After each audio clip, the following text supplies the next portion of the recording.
Welcome, welcome, welcome. Oh boy, oh boy. What an utter mess. What an utter mess. The Mets are 0-4, and they couldn't have started off this season any worse. Any worse. I mean, I'll tell you what, folks. I don't feel good about this. I'm a big Mets fans. All of you know that who's a part of this channel, this family. And I really don't feel like talking about the Mets. I'm doing it for you specifically. I want to this is the time when we need to be together kind of, and we need to share our thoughts, share our opinions, because this is not good at all. And there are things in the works that we need to talk about. As always, if you could smash the like button, show your support, join the channel. Join the channel. It looks like it's going to be a rocky road, but nonetheless, they're going to provide us entertainment. I wish the product was better on the field, but we're going to just do our best on our end. Okay, so the Mets right now, they are doing nothing right. They're doing nothing right. And at the end of the day, all directions are going to be pointing at the architect right now. The architect of this disaster is none other than Mr. David Stearns. And David Stearns is not going to have a very long runway. There's going to be a lot of pressure on Mr. David Stearns, and it is going to come fast. It is going to come heavy. Mr. David Stearns promised us that he would put a good product on the field, that we would be a playoff team. And he said it over and over that the goal is to be a playoff team. Now, I'm really upset for a couple of reasons. Number one, did David Stearns really believe that this was a playoff team? Despite all the experts, despite all the major league, prognosticators and people who know baseball saying otherwise, David Stearns said that we are a playoff team. Okay, now, if he really believed that and we continue to go down this road, that is a bit worrisome if I consider David Stearns a good talent evaluator. Okay, on the flip side, did David Stearns know that we're a crappy team and he lied to us or sold us a bill of goods and said, no, yeah, we're a playoff team? But he knew that this was really a crappy team and not really well put together. Both scenarios are, for me, not good. But like I said, at the end of the day, David Stearns is going to have a heck of a lot of pressure, and it's not going to get any easier. It's not going to get any easier at all. Now, I know that Sean Manaea had a great game today. Great game. But we're going to hear if this continues to go in this direction. Hey, what's up, Jays? Mark, what's up? How's it going? And if this continues to go in this direction, we're going to hear everybody's going to be on the block, from Pete Alonso to potentially Lindor, Edwin Diaz, Kodai Senga, Manaea, JD Martinez. Everybody is going to be on the block. Because at the end of the day, no one's going to be safe. And like I've been saying over and over, it seems like there is a huge leadership gap. Who is the leader at this team? Who is the damn leader? Is it Lindor? Is it Alonso? Because if it's one of these guys or multiple guys, they're not doing the job. They're not doing the job. Hence, maybe we do have to break this or bust this wide open, because these guys, it doesn't seem like could ever conduct or be on a winning team at the end of the day. So it's very upsetting. It's very frustrating. I wish I could come with positivity, and I tried. The last couple months, I'm like, you know what? Let me trust my GM. Let me trust, Steve Cohen. They're saying that there's a good team there in that clubhouse. I'm like, okay, you know what? Let's give the Mets the benefit of the doubt. The last couple of months, I supported them.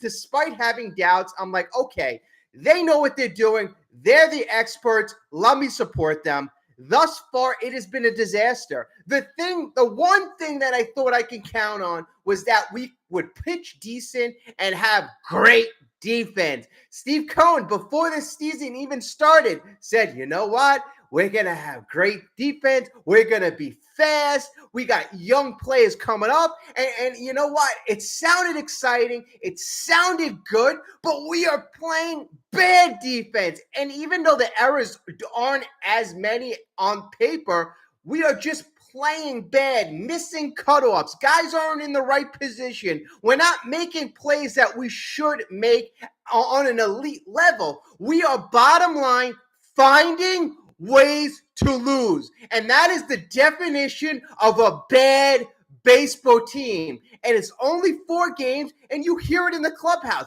Guys are already hanging their heads low. And it's just so sad. It is so sad. And, they're asking Lindor post-game, you Lindor, as one of the leaders on this team, how are you going to keep it from steamrolling or getting worse and worse? And he goes, you know what? We're all working hard. We're just going to continue to work hard, study, and prepare.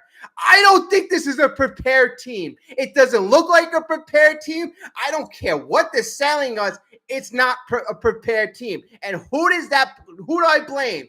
You got to blame the manager. You got to blame Carlos Mendoza. And for Carlos Mendoza, who do you blame? David Stern. Everything's going to come back to David Stern. But, on a daily basis, Carlos Mendoza has to do a lot better job putting these guys in a position to be more productive.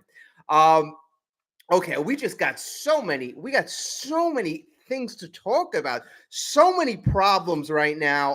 I wish I could come with more positives. I hate being this negative, but the team is, everybody's saying the team is boring. I mean, I'm trying to watch the game. The team is right now boring. I got to say, it's boring. Mark, oh my God, don't even get me started with McNeil. Oh my God. I might be the only one. I've never really liked Jeff McNeil, but I'm kind of looking at this guy as, I don't want to say, I'm looking at Jeff McNeil as a really big problem right now in more than one way. Obviously, offensively, he hasn't been productive, but I've always said that Jeff McNeil has like mental issues. And I feel that a lot of guys, even Lindor in his post-game comments, he always makes sure to mention McNeil or says something positive about McNeil. Like today, he's like, oh, Jeff did a great job. He's a 2-time All-Star. He got ready off the bench. Like, I hate that we have to cater and tiptoe around Jeff McNeil. He's not productive. Jeff McNeil is a guy that in a couple months may not even have a job with this team. Really may not have a job with this team if he doesn't produce quickly. And his attitude is another thing. I mean, it's just not good. Like the culture and the team, we're not gelling. There's something missing on this team. There's really something missing. Like I said, we don't have leaders. We don't have positive energy in the dugout. There's just a lot of issues. And then I'm like, you know what? Let me look at a team like the Giants, because the San Francisco Giants, they acquired a couple interesting guys off season. A Matt Chapman, a Jorge Soler, even the guy, I forgot the guy's name, they got from Korea. Obviously, they made a lot of good. Maybe you could say, they took a chance with some of these guys. But you know what? A Matt Chapman, he's got 2 home runs, 6 RBIs, Gold Glove third baseman. We could have used that production for 1 year. I mean, it just seemed like David Stearns, I considered he was doing 2 things on the offseason with like his signing. I'm like, this guy is either number one, a genius with Joey Wendell and all these type of crappy players, or in my opinion, he was being a bit lazy. That's what I kept saying. This guy could either go out, make a trade like the Yankees did, acquire a Juan Soto. I mean, Steve Cohen saying we have like 8 pitchers, 10 pitchers in the minor leagues. I mean, that's what the Padres were looking for, starting pitchers. So maybe he could have built up some of these guys to trade him for a productive player like Juan Soto. But no, let's sign Zach Short. Let's sign Joey Wendell. I mean, you know what? Is it lazy or is it genius? Because right now it's looking a bit like, hey, you know what? Let's do the easy thing and sign a Joey Wendell. So, I mean, that's what I'm thinking. And I hope I'm wrong. I hope I'm wrong about this whole thing. I hope the Mets just start winning games. It just seems like it's a continuation of last year. That's why I'm very negative, but I'm hoping I could be very, very wrong.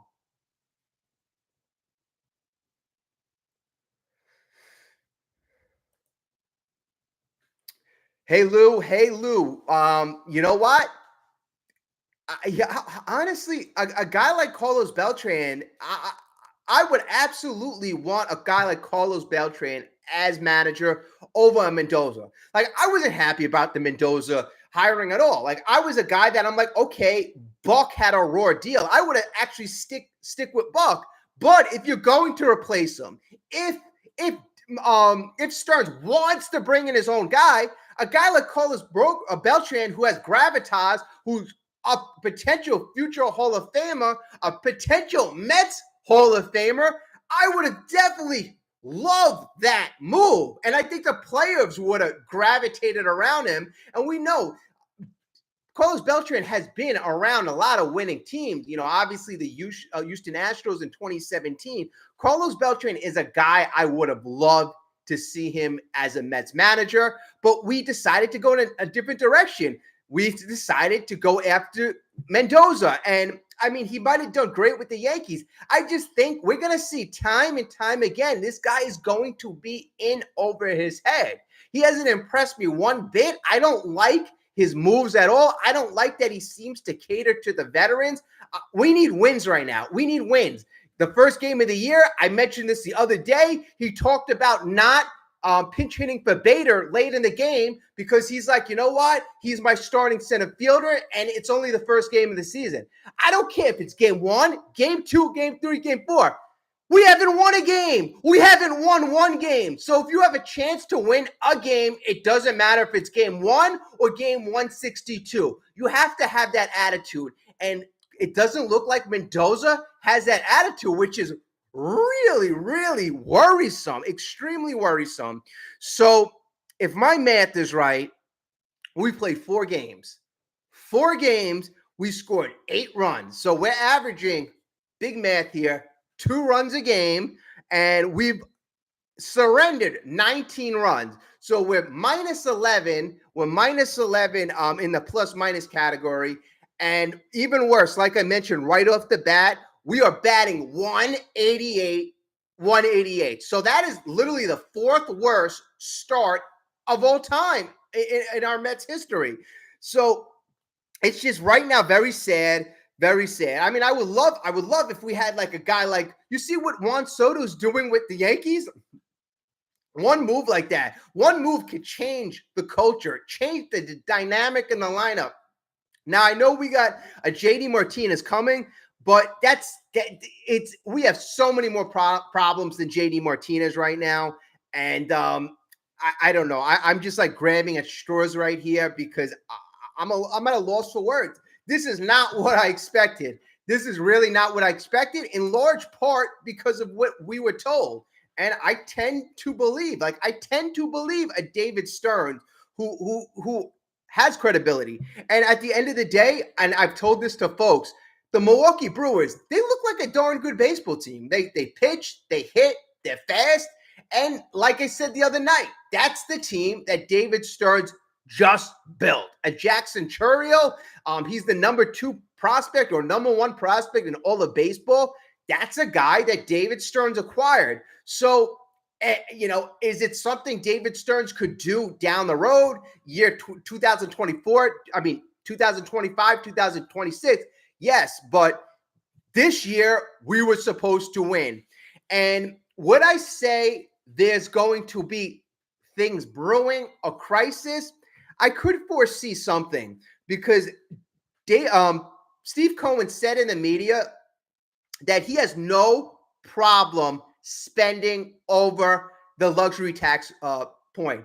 They said to him the other day, they said, Steve, is it your goal to get under the luxury tax to avoid any penalties? And he goes, well, it's going to be awful hard to do. That's not the goal. He basically wanted to make clear that he doesn't care if he's over the luxury tax. So that makes me think. That really makes me think. Was he kind of pushing David Stearns to say, hey, go get a Chapman. Hey, acquire Soler. Hey, it's okay. You can get a Jordan Montgomery. And maybe David Stearns was the guy saying, no, Stevie, the value's not there. That's a no. That's a no. But at the end of the day, it seems that Steve Cohen is making it known early on the checkbook was open, and I don't care about the penalties. So that's going to be an interesting thing, and I'm interested to see how that transpires because there is going to be a big issue. Okay. Oh, wow. And I'm streaming. Last time I streamed from StreamYard. I had a lot of issues. Apparently, I was streaming and it was delayed by 15, 20 minutes. So there was a lot of confusion. So I'm streaming from a different platform. I hope it's going to be better. Already bad start. Like the chat just loaded. So I apologize. I'm just looking at it right now.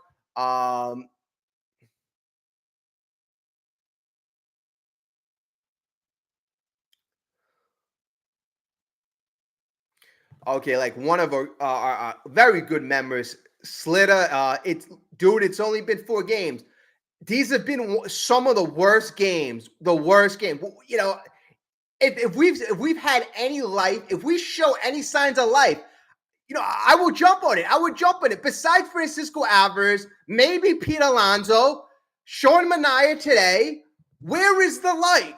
Where can I be positive? Where can the Mets fans be positive? This team is showing no positive sign. We're 0-4. 0-4. It is ridiculous. Our best player, Francisco Lindor, or whoever you want to consider. I say Lindor because he signed for 8 years, so I got to get behind him. But what is he at? 1 hit right now? He's got 1 damn hit. So it is not looking good right now. And Explosive, I'm going to go to your first comment. Explosive says, tell me, since Cohen became owner, how has this team improved? Since Cohen became owner, how has this team improved? Okay, so since Cohen became owner, this is where they wanted to improve, and this is where they sold us that has the biggest improvement, which is the minor leagues. So Cohen says that he would put money on the major league roster so that hopefully we would win. Obviously, we haven't been doing much winning besides 2022, but that's besides the point. While we were putting money into the major league roster, we were supposedly developing our minor league system. Now, okay, here's the thing. Is that true or is that not true? And I gotta say it's not true, because you could argue you have a top 10 minor league roster. The only reason why we have a couple guys or a couple chips who seem to be decent is because last year we paid for these prospects. Last year we paid. So it's not like we drafted and developed guys for the last couple of years. We have a couple of guys like Christian Scott, but besides the guys we acquired at the trade deadline last year, which wasn't the plan, it was a backup plan to buy prospects. But the ones we developed through our plan are very few and far between. You got a couple guys, they'll point for the Christian Scott, the Mike Vassell's, the Dominic Hamels, those guys. But, the other guys that the Cunhas, the Ryan Clifford, Drew Gilbert, those guys we acquired. Marco Vargas, those guys we acquired. So I would have to say, until I see some of these minor league prospects that we have developed come up and produce, I have to say There has been no area of the team that has significantly improved. Really. Maybe shortstop defense because they acquired Lindor in a trade, but that's about it. That's about it. So in over 3 years, that is quite disappointing, and it's alarming for that matter. Spending all that money, utilizing all those resources, and you literally have very little to show for it. You have a crappy 2023. We're 0-4 in 2024, and you expect the fans to pay money to watch this product? That's laughable. That's going to be a problem. You know, that's going to be a problem. Anybody in here, if you can continue to smash the like button, if you're not a subscriber, join the channel. Join the channel. What do you got to lose? But yeah, back to it. Yeah, it is going to be extremely bad. I mean, Citi Field is going to be a problem this year. If we don't get better, it's going to be a ghost town. It's going to be a ghost town because Mets fans are forgiving. We are very forgiving, and we love our team no matter what. But last year, we already gave you a mulligan. You failed last year. You did terrible last year. You cannot keep doing this year after year. It's unacceptable, and you're going to lose the fans. You're going to lose the fans.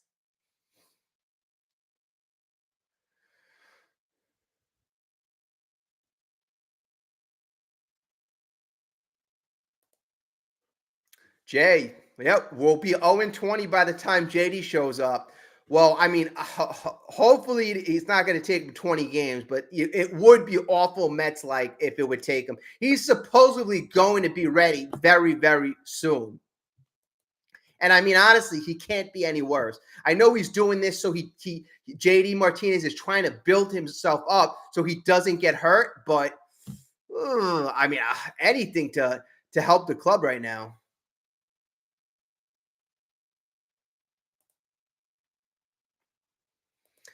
And explosive, another great point. Hefner will be gone after this season.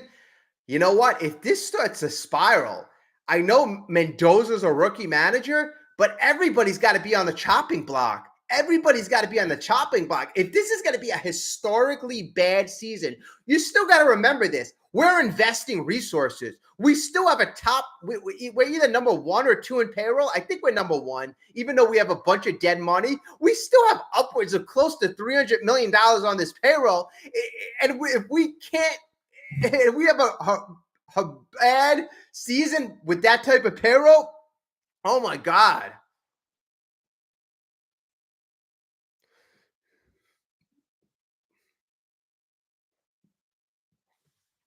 Hey, what's up, Daniel?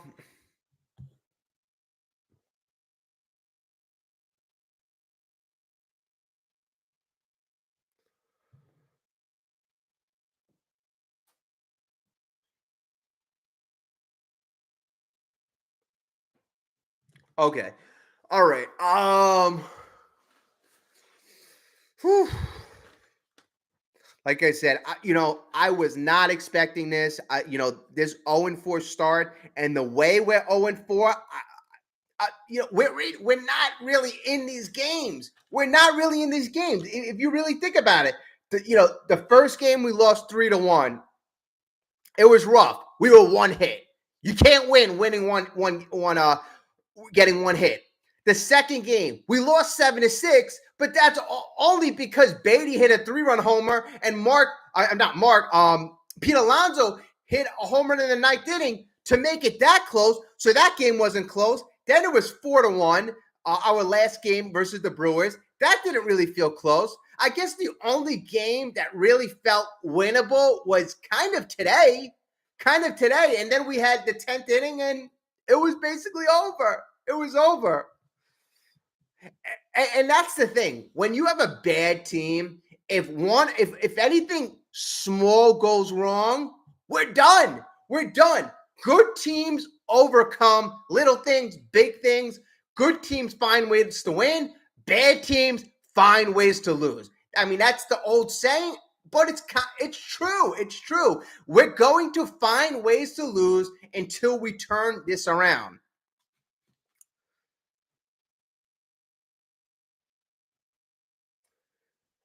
Yeah, explosive. Yeah, you were right on it. I gotta say, there were a couple members of this channel who, no matter how positive things got, and no matter how Stearns and how much Steve Cohen really built up this team, a couple people weren't fooled. I'll admit something to you. I feel like I was duped. I feel that I really bought into what was being sold to us as fans, and right now I'm looking at a product in front of my eyes that looks very inferior, very inferior. Now, could it get a little better? But all the teams are going to get better. So how much better are we going to be in the long run? Everybody, we just look like we have so many issues, so many problems. Um, it just and the way the team is built right now isn't good. Isn't good right now. I think we really got to kind of shake things up. Like you trade McNeil, you build around the young guys like Alvarez. Everybody really seems expendable right now. I mean, you might be stuck with Lindor right now. You have it for 8 years. Nimmo you have for 7, but it really feels like we have to break this thing up from the bottom up because, and like I said, even if we start with a Lindor, a Nimmo, and an Alvarez, I guess out of that bunch, it's sad to say, it seems like, if I had to see who would be the leader in 2 or 3 years, I would go with an Alvarez. Like Alvarez is a guy who plays the game hard. He wants to win. If you saw him in the offseason, I followed Francisco Alvarez pretty closely. If you looked at his Twitter and if you look at his workout program, this guy was working hard every day, each and every day. Last year, when they asked him at the end of the season, was he happy hitting like 25 home runs? No, the guy was extremely disappointed. This guy sees himself as the best catcher in baseball. And that's what I like to hear. I really wish other guys on this team would adopt that mindset, but it just seemed like we have a lot of guys coming to the games like they're cashing a paycheck. I want my team going to the field wanting to win, not wanting to cash their paycheck. And that's off the feel I'm getting.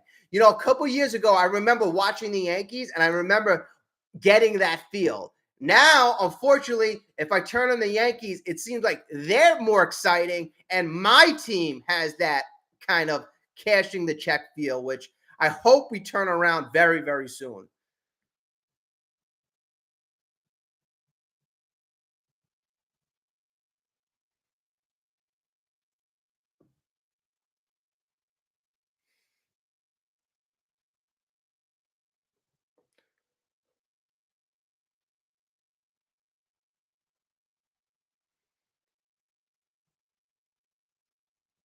What's up, Richard?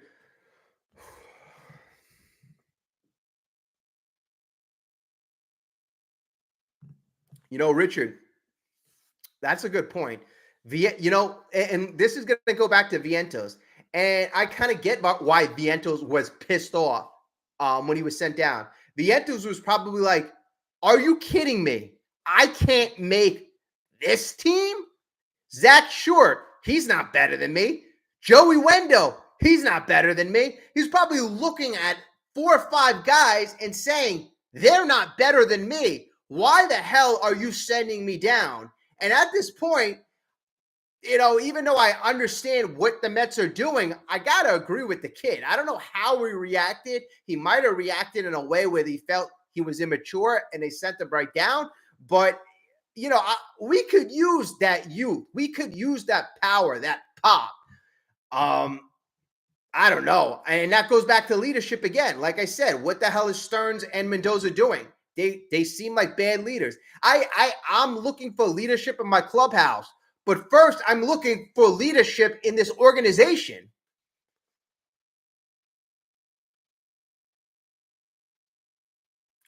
Richard, you don't got to apologize for being late. You could come whenever you want.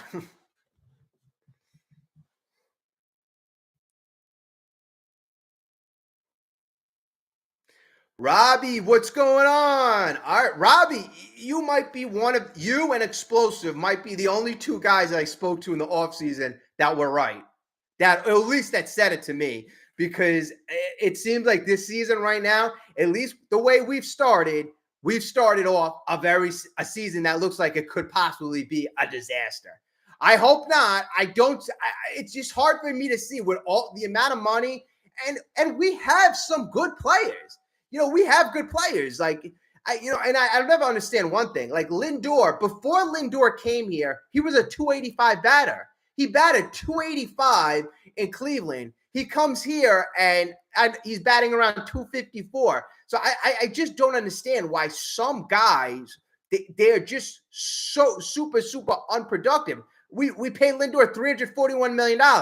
So no matter what he did last year defensively, he's still overpaid. And it almost seems like when we signed Lindor, it seemed like that was the beginning of the end. Like, I think there was a lot of jealousy around the Lindor signing, a lot of jealousy. And obviously, we know Jeff McNeil wasn't happy. Jeff McNeil was probably jealous. That's, a normal human reaction. Pete Alonso is Jeff McNeil's friend. So I don't know if there are fractures on this team, if there are cliques. Last year when we had, Verlander and Scherzer, and they were making God amounts of money, it just seems like this clubhouse is fractured right now. We are not together. And when I hear comments like Lindor, talking about McNeil, to me they seem fake. Nobody seems genuine on this team. Nobody. And Mendoza, when I hear him in the press conference, it seems like he's saying things that he thinks we want to hear. But Mendoza, he doesn't have a footing right now as a manager. So there is no leaders on this team. Nobody that we could look to. And it's an awful lot of pressure to heap on a newcomer because we've all said JD Martinez is the guy. He's a veteran leader. But that's an awful lot of pressure for one guy to put on his shoulders. Let's see what happens when he comes in because we need somebody.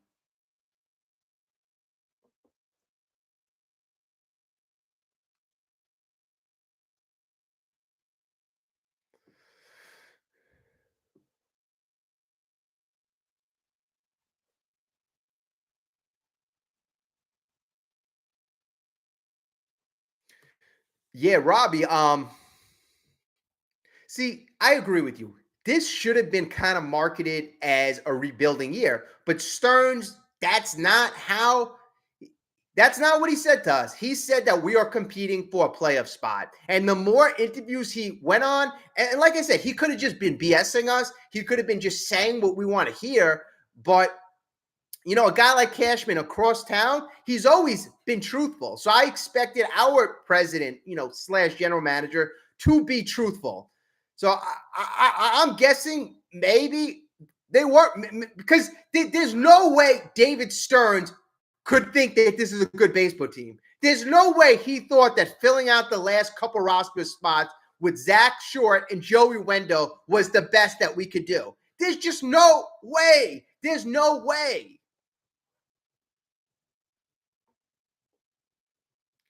Mark, have a great one. I always appreciate you.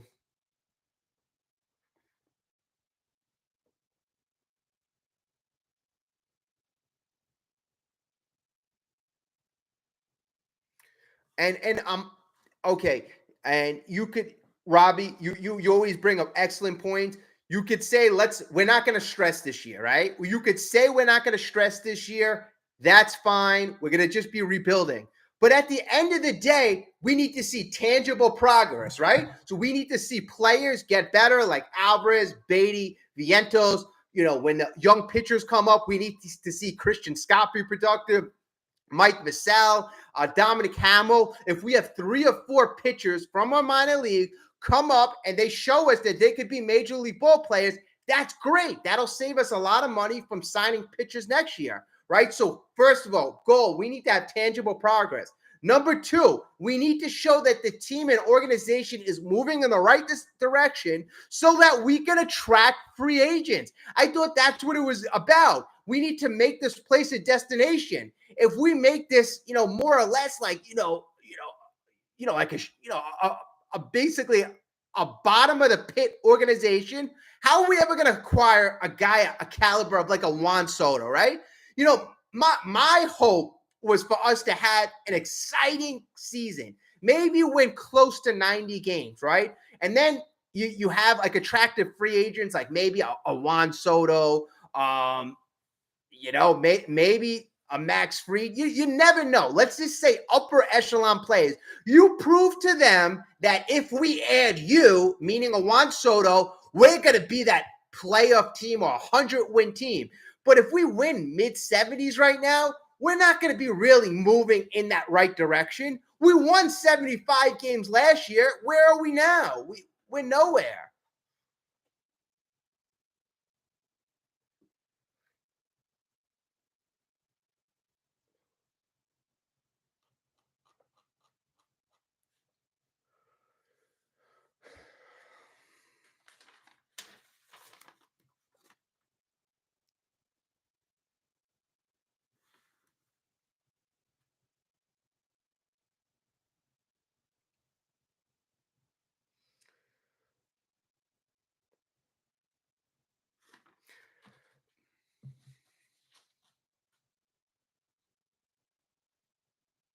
And then, I just hate bringing up frustrating things. Another frustrating things, and this is something I don't get, and I will never get for the life of me. I will never get the Johan Ramirez thing. We were hit. How many times were we hit last year? Pete Alonso alone was hit 21 times. I think we were hit the most times out of any team in Major League Baseball. How many players that hit our ball players were suspended? I don't remember any guys on other teams were suspended. Johan Ramirez didn't even hit Rhys Hoskins, yet they initially gave him a 3-game suspension. I know they reduced it, but it just seemed like the one time that we even tried to get close to a team that really tried to injure us, we get smacked in the face. It just makes no sense. It's such a slap in the face to this organization. I don't know who looks at this. Obviously MLB they review this, but I don't like to cry unfair, but I like things to be equal. It's not equal. You can't have a team that was hit over 100 times last year. The guy doesn't even hit Rhys Hoskins, and he's out for 3 games. It makes no sense. It makes no sense.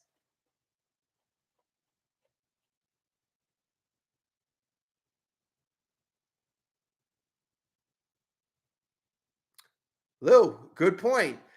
A moment of prayer might actually be the only thing we could do right now, unfortunately. But I really think that we have to, like, the Mets right now, they're going to really look to change the storyline. Maybe it's bringing up a Vientos. It seems like a Christian Scott. It's not part of their plan. Like everything I'm reading about, everything that you hear from the experts, they plan to have Christian Scott maybe 2 to 3 months down the road.